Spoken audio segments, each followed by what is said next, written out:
Hey everyone, welcome back. I am here working on my third cards, tags, and more project for March. I had these 3-inch embroidery hoops in my stash, and I decided they fit nicely over those squares of rice paper.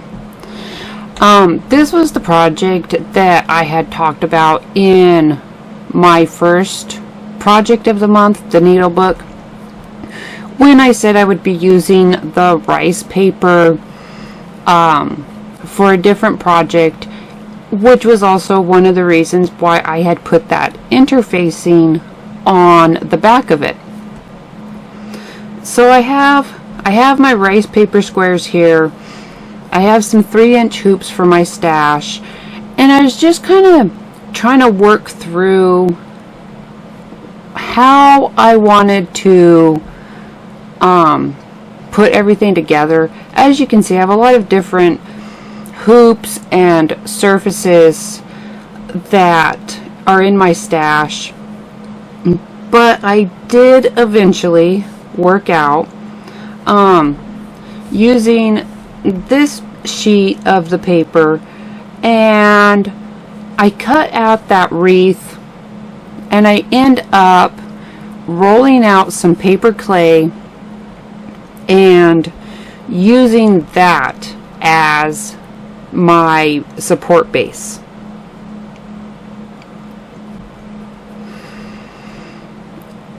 I wanted to get things to see how they would look when they were together, see how much they would stick up. So I was putting them in just so I could work out my placement, but you can see when I do to get them lined up the way I want, I just hold them up to a light and carefully try to put them back down so they can have support when I put the reins on. And that's just what I'm doing here, is working through trying to get my placement how I want them, or at least close to how I want it.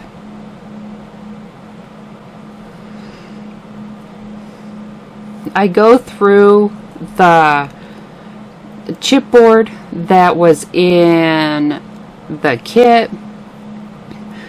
I use the Tres Jolie chipboard and just keep trying different ideas, different placements to get everything worked out.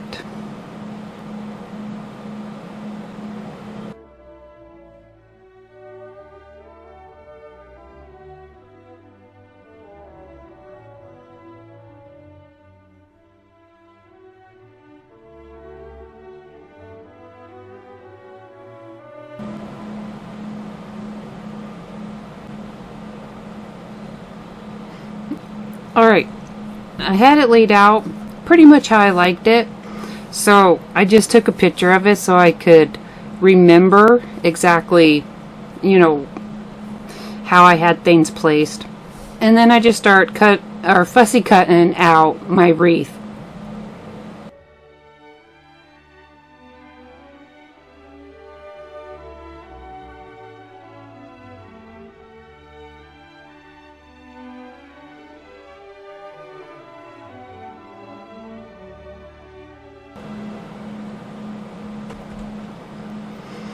Alright, to just add a little bit of support to that sheet of paper, I added some interfacing to it just to help it stay steady and hopefully not absorb too much moisture when I glue it down to my paper clay that you see me rolling out right here. I probably rolled it out maybe 3/8 of an inch or so thick.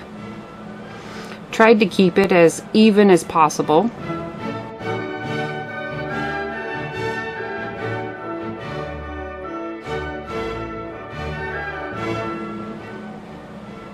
And there, this was so that I could cut the shape out without having to keep the paper on that wet clay.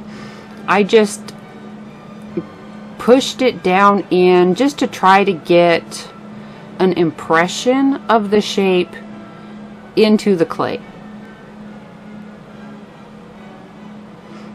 It didn't work out as well on some of those smaller pieces. So I did have to come back in and carefully and quickly do some rough cutting around where all those flowers and the foliage were. It doesn't have to be perfect. The paper clay, it does shrink quite a bit. I think it probably shrunk maybe about ½ inch total after or as it dried. So if it's not perfect, it's really not going to show up. And the mediums that I use are supportive enough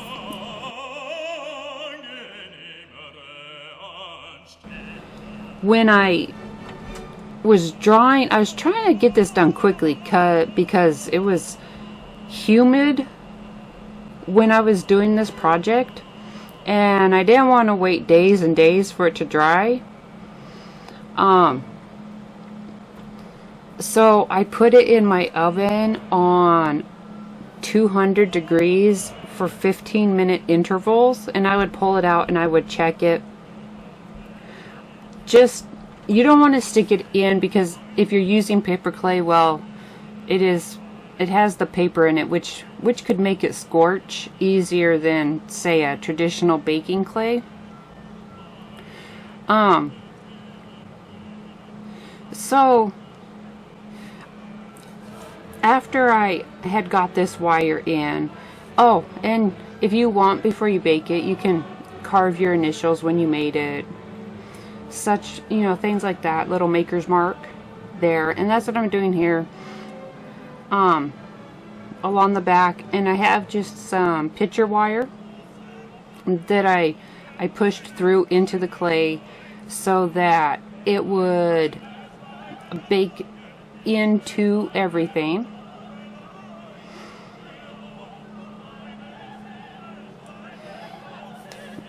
But I did it for 15-minute intervals over 2 hours. I didn't do it one right after the other. I would take it out and I would let it cool, and I would turn it over, and then I would let it cool again, and that was just to see how much moisture was making it out.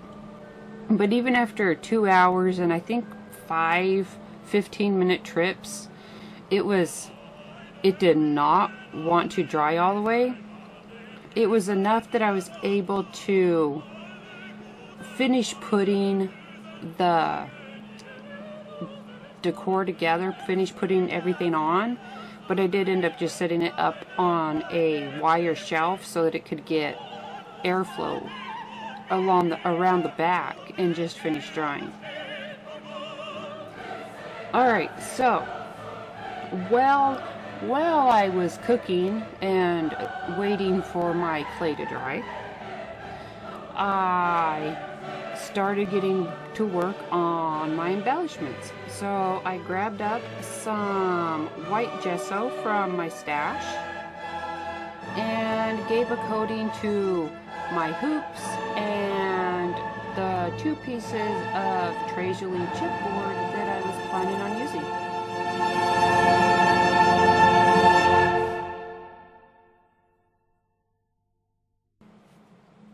I cut my circles down so that my rice paper down into circles so there wouldn't be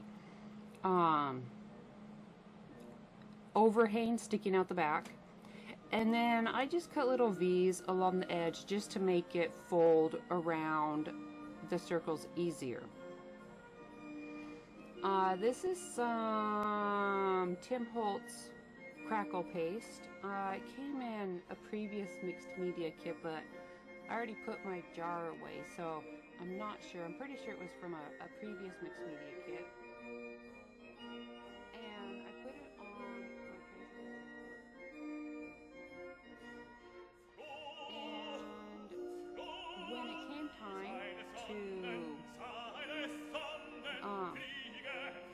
everything together, which is what I'm doing now, I just used some matte gel and spread it all over like peanut butter onto my paper clay, which you can see it was probably about 75% of the way dry here, enough that it was holding its shape, which it did allow me to at least finish putting my project together and then set it off to dry. And then I took it out and I did spray some, I think it was some Kamar varnish on it just to give it some protection for doing the work on it. Now for these, I did put my hoops together before I put the Crackle Paste on, because the Crackle Paste was going to end up being over the screws.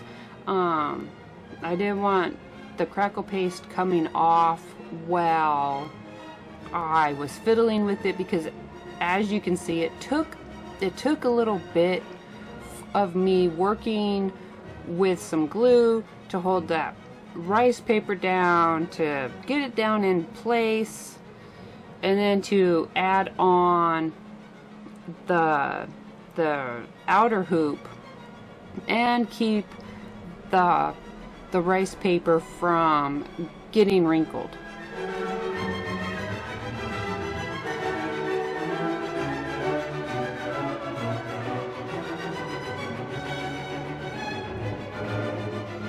After they were together, I just touched up that gesso along the tops with the screws, dried it up, and then very carefully used I used that little green hoop I have. It's just a plastic ring that happened to be just the right size for mine, but you could also, what I was showing there was, you could just get yourself a piece of paper, cut out a circle. Like I said, I put the rice paper in first because I was already planning on putting that Crackle Paste up on where the screw goes through and on the screw itself.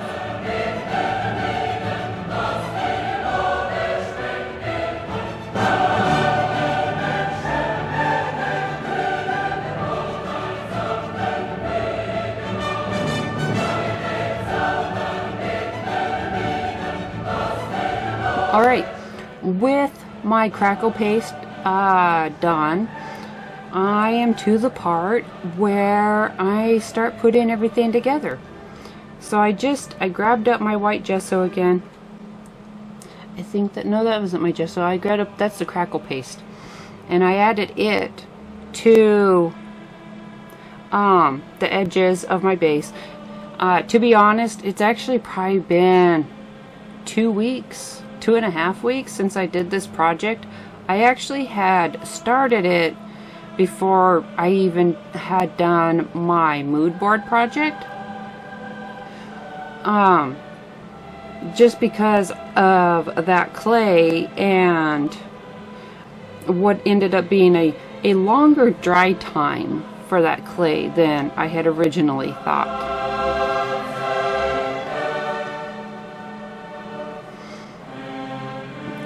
Alright, so you can see I just kind of shabbied it up there with my Crackle Paste, which helps stiffen up those edges of the paper that now overhang the paper clay after it had shrunk down some.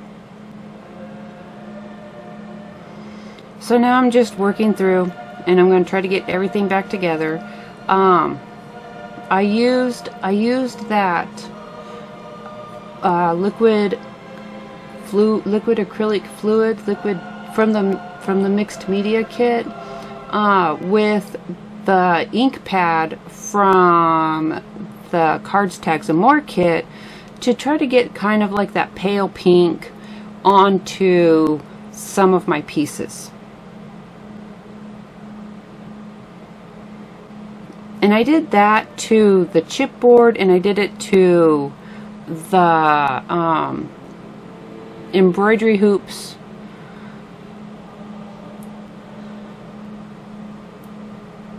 And that is the green micas. I mixed the two green micas together with some more of that liquid or fluid acrylic paint additive stuff. It's, I don't know where I set my bottle right now, so oh, there it is. The liquid color fluid medium from the mixed media kit. That's what I mixed with that ink from this month's Cards, Tags, and More kit, and with the mica powders.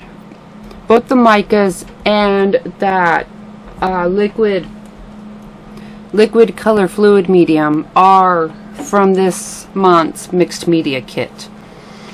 So then I go through and I realize I kind of really like that pink on here, so I decided to turn my micas into paint and add it all along the edges of my base.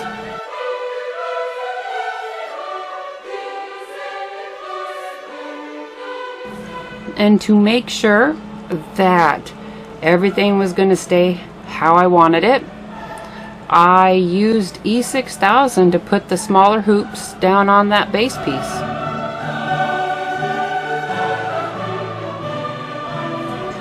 I had to use a acrylic block just to kind of hold that top hoop down because it wanted to tilt off. It wasn't really there, it was just there to hold it in place long enough for that E6000 to kind of start trying to grab things up. And I just used my 3D gel to start putting everything together.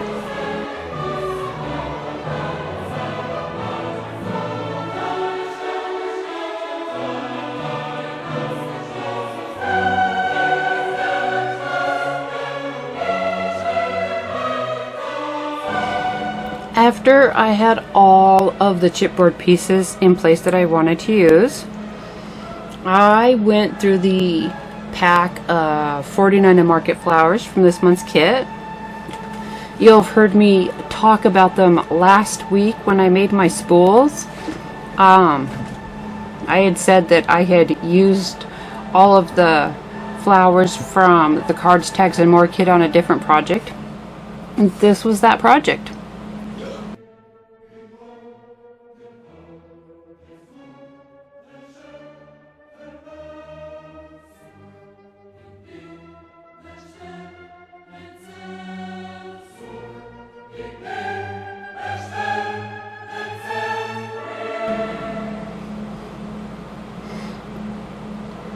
After I'd got everything on, I had two of those pinkish, peachish buttons left that I didn't use on the needle book, so I stuck them under the edges of that center label. And then I mixed up some of the ink and some of the micas just to kind of add a little bit of color to those flowers, because I felt they were just like kind of too glaringly white against everything else that I had added some color to. And then afterwards I went through and watered down just some plain white gesso and gave some splatters to my project. And that was all there really was to it. The longest part on this was the dry time. Thank you for joining us here at Tres Jolie. I hope that you enjoyed this project and it gave you some ideas of what you can do with this month's Cards, Tags, and More kit. I hope you enjoyed all of the projects from the month and that they were inspirational to you.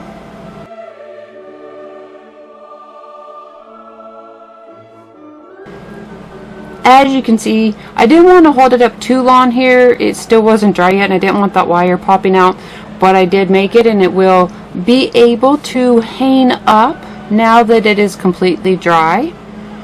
I'll probably put some kind of sealer on it for protection, a matte sealer probably, since I do have it along the shabby.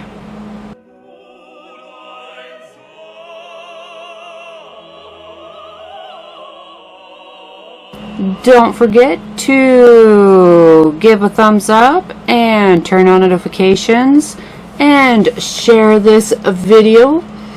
And thank you for joining us here, and I will see you again next month.